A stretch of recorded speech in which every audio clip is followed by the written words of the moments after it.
தேவனுடைய பரிசுத்த நாமங்களுக்கு துதிகன மகிமை உண்டாவதாக. ஜீவ வார்த்தைகள் என்கிறதான ஒரு சிறிய செய்தியை தினமும் கொடுக்கிற இந்த நிகழ்ச்சியின் மூலமாக உங்களை சந்திப்பதில் மிகுந்த சந்தோஷம்.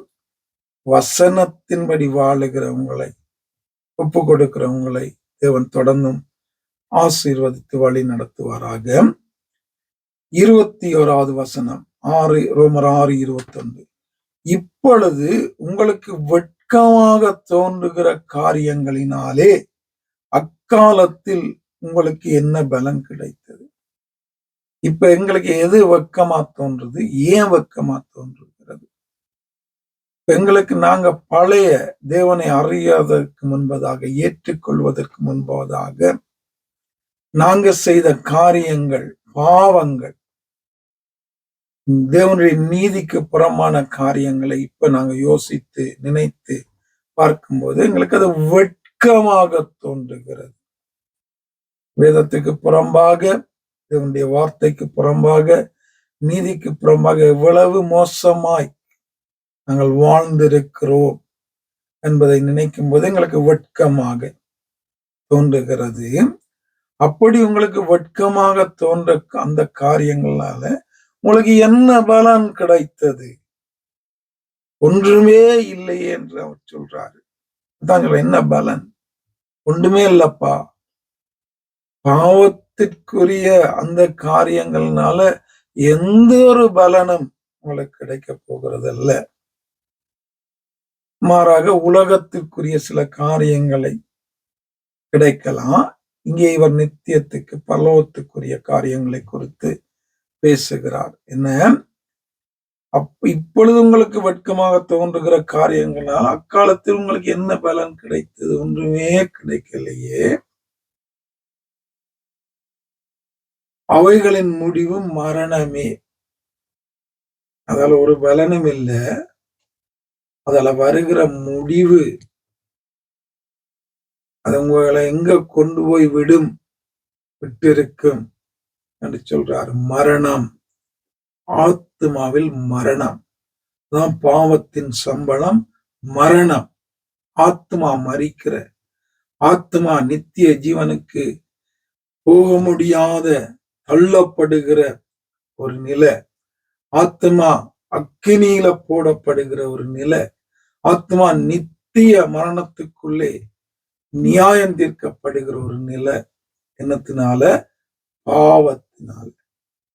பாவத்துல வாழுவோமாய் இருந்தால், பாவத்தை சந்தோஷமாய் தைரியமாய்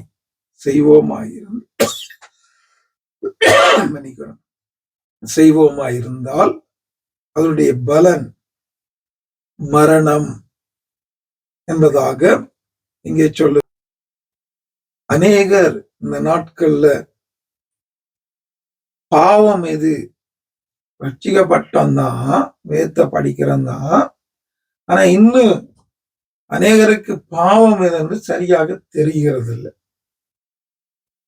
தாங்க செய்கிறதெல்லாம் சரி என்று நினைத்து வாழுகிற அநேகர் உண்டு. பாவம் என்றால் நான் ஏற்கனவே சொல்லியிருக்கேன், தேவனுடைய வார்த்தையை மீறுவது. தேவன் செய் என்று சொல்லுகிறதை செய்யாம விடுகிறதும், தேவன் செய்யாதே என்று சொல்லுகிறதை செய்கிறதும் பாவம். அப்ப இந்த தேவனுடைய வார்த்தையின்படி வாழாவிட்டால் அது எங்களை பாவத்துக்கு நேராய் நடத்தும். முடிவு மரணம். அப்படிப்பட்ட இந்த வார்த்தையையே எங்கட லாபத்துக்காக, எங்கட சுயத்துக்காக நாங்க வாழுவதற்கென்று தேவனுடைய வார்த்தையே நாங்க புரட்டி எங்களுக்கு ஏற்ற விதமாக பிரசங்கிப்போமானால் அது எவ்வளவு மோசமான ஒரு காரியம் என்று அநேகர் யோசிக்கிறது. எல்லாவற்றையும் தங்களுக்கு நினைச்ச மாதிரி, தாங்க விளங்கி கொண்ட மாதிரி, தங்களுடைய லாபத்துக்காக, தங்களுடைய சுயத்துக்காக, தங்கள்கிட்ட வர்ற ஜனங்களை சந்தோஷமா வச்சிருக்கணும் என்றதுக்காக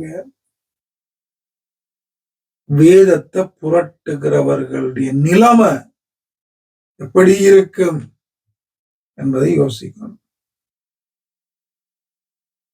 தேவனுடைய வேதத்தின்படி வாழாத பட்சத்துல மரணம் சொல்றாரு. அந்த வேதத்தையே நித்திய ஜீவனுக்குள்ள நடத்தத்தக்கதான அந்த வேதத்தையே நித்திய மரணத்துக்கு நடத்தத்தக்கதாக நாங்க போதிப்போமா இருந்தா பிள்ளையா? எவ்வளவு பயங்கரமான ஒரு தண்டனை எங்களுக்கு தேவன் வைத்திருக்கிறார் என்பதை தெரியாம வேதத்தை வைத்து விளையாடுகிற அநேகர் உண்டு. இயேசுவின் நாமத்தில் இந்த நிலைமைகள் மாற்றப்பட வேண்டும். வேதம் என்றால் யோவான் 1:1 தேவனுடைய வார்த்தை இயேசு. இயேசு என்ற வார்த்தை. இதை விட்டுறக்கூடாது. வேதத்தை புரட்டினா இயேசுவை புரட்டுகிறோம். வேதத்தை பிழையாச்சுன்னா இயேசுவை பிழையாக சொல்லுகிறோம். வேதத்தை எங்களுக்காக பாய்ப்போனா இயேசு அவமானப்படுத்துகிறோம். நல்ல கவனமா இருக்கணும். சத்தியத்தை சத்தியமாய் போதிக்க வேண்டும். அப்பதான் ஆவியானவர் கிரியை செய்வார், தெய்வம் கிரியை செய்வார், இயேசு கிரியை செய்வார். எனக்கு உங்களுக்கு அப்படியான ஒரு கிருபையை தந்து சத்தியத்தை சத்தியமாய் போதித்து சத்தியத்தின்படி வாழ்ந்து நிலைத்திருந்து நித்தியத்துக்குள்ள போகத்தக்கதாக ஆவியானவர் என்னையும் உங்களையும் தொடர்ந்தும் வழி நடத்துவாராக. ஆமென்.